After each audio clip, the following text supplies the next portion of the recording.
As most of you know, not so long ago, I converted one of these nice little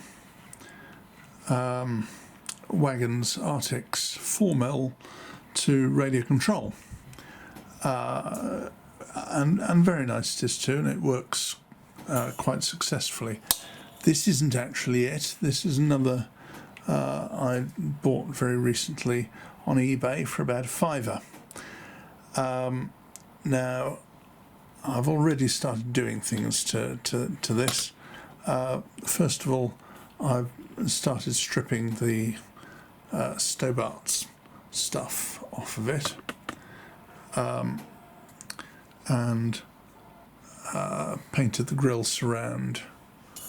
This isn't showing up awfully well at all, is it? Not to worry, never mind. It is what it is. The surround in a metallic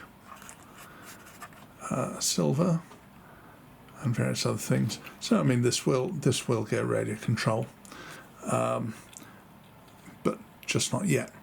Another thing I did recently with the actual radio control one, I had the battery on the load bed covered with a crate. That was actually the crate that was covering it. It was just sat like that with the battery underneath.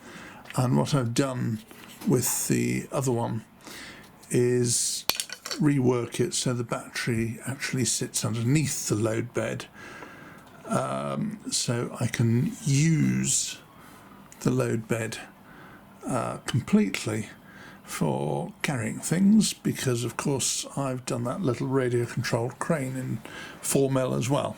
That was the idea. So I've reworked the other trailer, but one of the real pains about this model is this is a very short trailer. I think it's about a 25-foot scale trailer.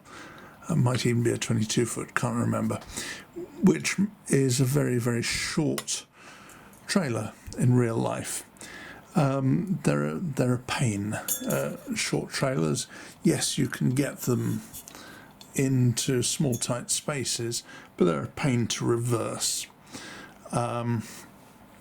because as soon as you get a bit of a bend on going backwards, the trailer can get away from you and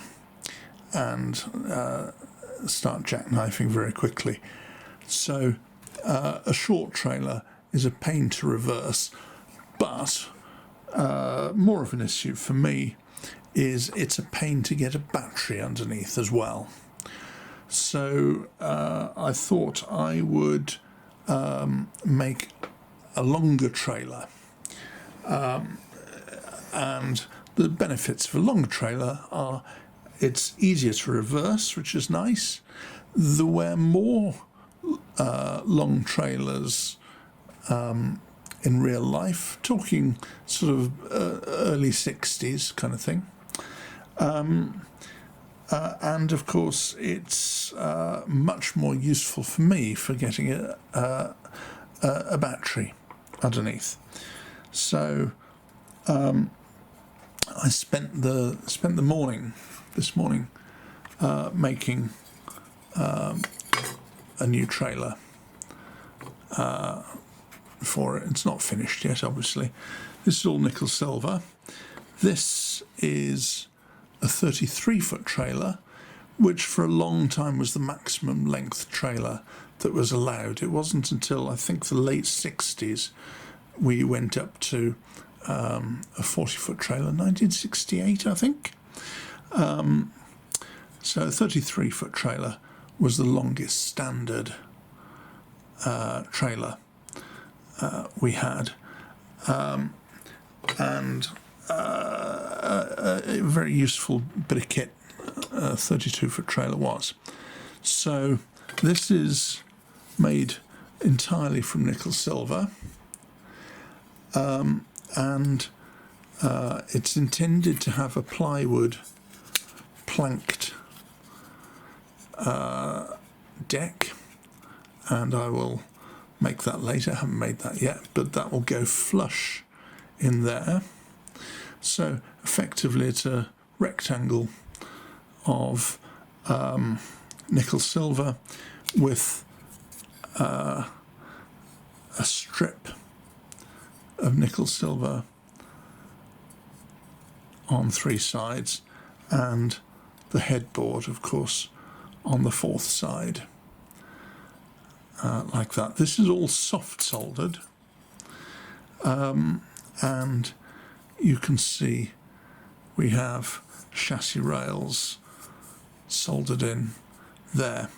Now, of course, the chassis rails where a U section with the U's facing in,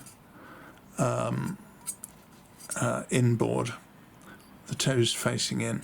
I'm not modelling it as a U section because that's the space that the battery is going to go in there.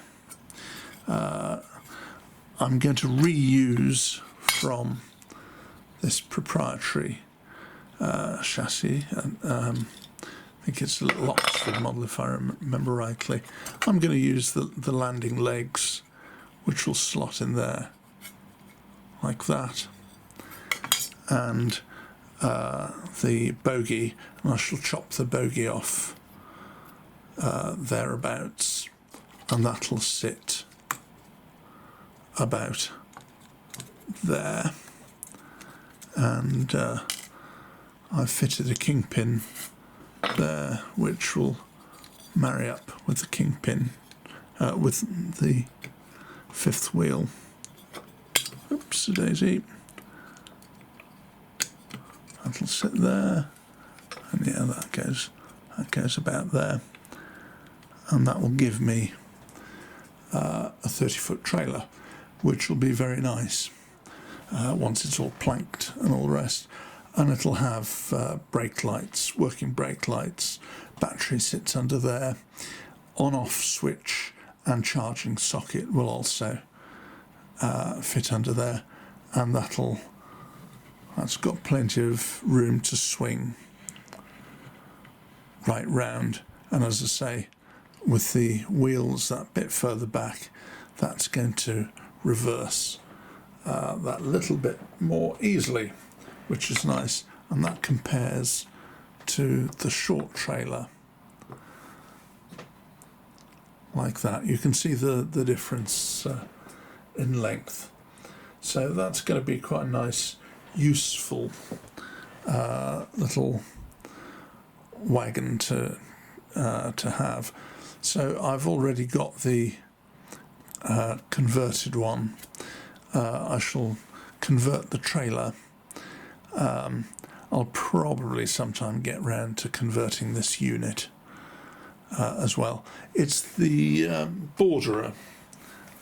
This quite a nice little model, just about room to get a servo in the fore and aft configuration in the cab. So it makes for quite a nice little model, to say the least. So yes, there we go. Nice little 33-foot flatbed